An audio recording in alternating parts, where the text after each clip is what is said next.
तो बेटा आप देख पा रहे हैं यूपी बोर्ड क्लास 10th में ये प्रश्न 2019 में आया था, फिर 2020 में और फिर इसके बाद 2023 में पूछा गया, फिर 2024 और फिर 2025 में बेटा ये प्रश्न पूछा गया था।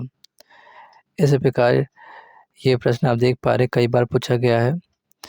और ये वाला प्रश्न बेटा, ये प्रश्न भी बेटा कई बार पूछा गया है, ये वाला प्रश्न भी।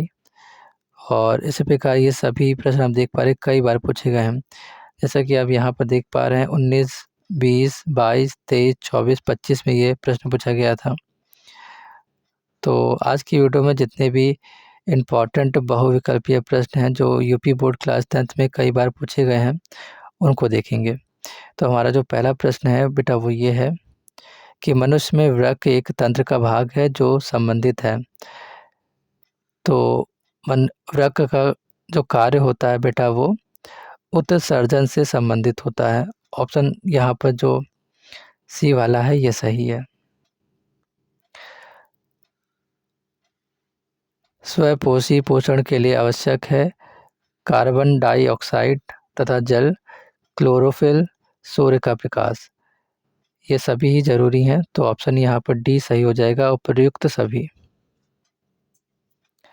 हमारा अगला प्रश्न ये है कि पादप में जाइलम उत्तरदायी है जल के वहन में। Option A.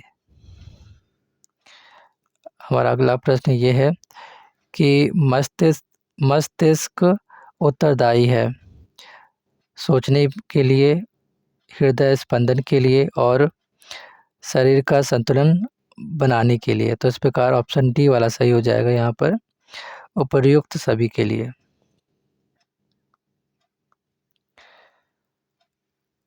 निम्न में से कौन मानव में मादा जनन तंत्र का भाग नहीं है? तो यहाँ पर शुक्र वाहिका, ऑप्शन सी सही हो जाएगा।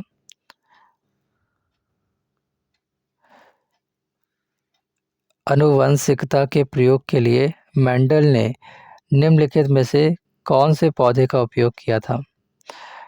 या मेंडल ने अपना प्रयोग निम्न में से किस पौधे पर किया? तो याद रखिएगा बेटा कि मेंडल ने अपना जो प्रयोग किया था वो मटर के पौधे पे किया था। ऑप्शन आपका सी वाला सही है यहाँ पर। हमारा अगला प्रश्न ये है, किसी गोलीय दर्पण तथा किसी पतले गोलीय लेंस दोनों की जो फोकस दूरियां हैं बेटा वो क्या है? माइनस में है, -25 सेंटीमीटर है और दर्पण और लेंस बताना है। तो देखिए यहाँ पर जो दर्पण और जो लेंस है वो दोनों की ही जो फोकस दूरियां हैं वो बेटा -25 सेंटीमीटर है। यानी ये क्या है? ऋणात्मक है।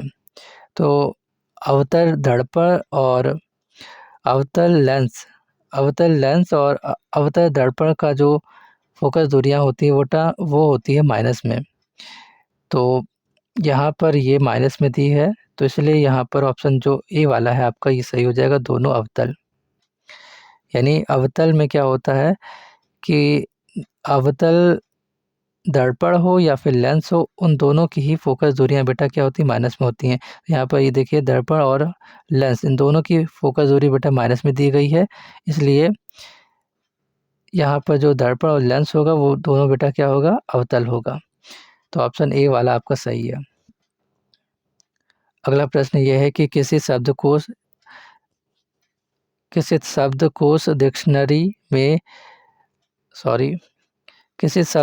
डिक्शनरी में पाए गए छोटे अक्षरों को पढ़ते समय आप इन निम्न में से कौन सा लेंस पसंद करेंगे? तो देखिए बेटा डिक्शनरी जो है उसमें लिखा है, यहाँ पर लिखा हुआ है कि छोटे अक्षरों को पढ़ने के लिए। तो अगर जो अक्षर हैं बेटा बहुत ही छोटे छोटे हैं तो उनको पढ़ने में हमें दिक्कत होगी, तो हम ऐसे ही किसी लेंस का यूज़ करेंगे जो थोड़ा उसे बड़ा कर दे, जिससे आसानी से हम पढ़ सकें।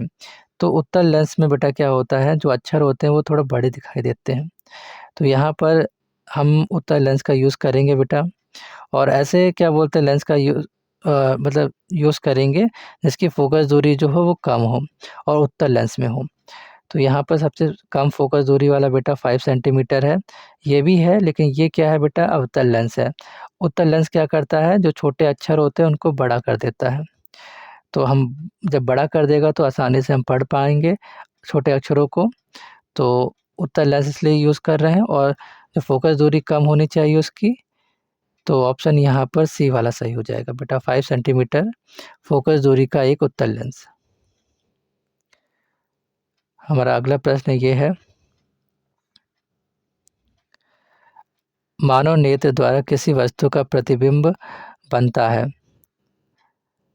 रेटिना यानी दृष्टि पटल पर। ऑप्शन यहाँ पर आपका डी वाला सही है।